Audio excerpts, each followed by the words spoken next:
नमस्कार बंधुरा आज আমি আপনাদের সাথে শেয়ার করব মুচমুচে চিড়ে ভাজা। এর জন্য এখানে আমি এক বাটি শুকনো চিড়ে নিয়ে নিয়েছি। এবার চিড়েটাকে ভালোভাবে চেলে পরিষ্কার করে নেব। কড়াইতে তেলটা গরম হতে দিয়ে এখানে কয়েকটা শুকনো কারি পাতা নিয়ে নিয়েছি। কারি পাতাগুলো আমি লো ফ্লেমে ভেজে নেব। কারি পাতাগুলো ভেজে নিয়ে তুলে নেব। এবার ওই তেলে দিয়ে দেব এক মুঠো মতো বাদাম। বাদামগুলো আমি ভালোভাবে ভেজে নিচ্ছি।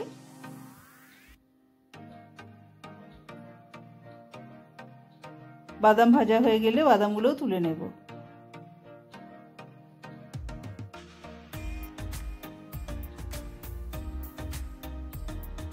এবার আমি ওই তেলে দিয়ে দিচ্ছি দুটো শুকনো লঙ্কা। শুকনো লঙ্কা দুটোও ভেজে নেব। লঙ্কাগুলো তুলে নিয়ে ওই তেলে আমি দিয়ে দিচ্ছি প্রথমে হাফ বাটি চিড়ে। চিড়েটাকেও লো ফ্লেমে আমি ভেজে নেব। চিড়ে বেশিক্ষণ ভাজার দরকার নেই, 2 মিনিট মতো নাড়াচাড়া করে চিড়েটা আমি এবার তুলে নিচ্ছি।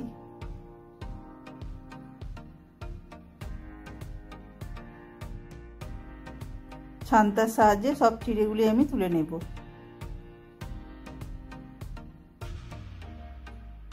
এবার ওই তেলে দিয়ে দিচ্ছি আরো হাফ বাটি চিড়ে।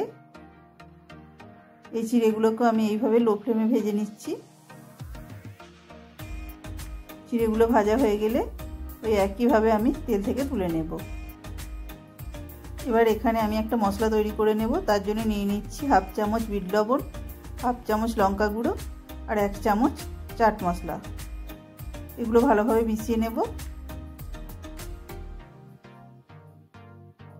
এবার ওই ভেজে রাখা চিড়ের ওপরে দিয়ে দেবো ভেজে রাখা বাদাম আর দিয়ে দেবো কারি পাতা আর শুকনো লঙ্কা দুটো। এবার ওর ওপর দিয়ে তৈরি করে রাখা মশলা ছড়িয়ে দেব।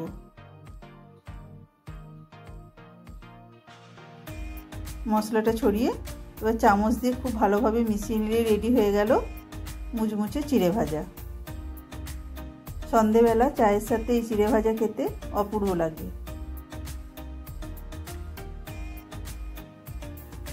ভিডিওটি যদি আপনাদের ভালো লেগে থাকে দয়া করে একটি লাইক দিয়ে দেবেন ও চ্যানেলটিকে সাবস্ক্রাইব করে পাশে থাকার অনুরোধ রইল।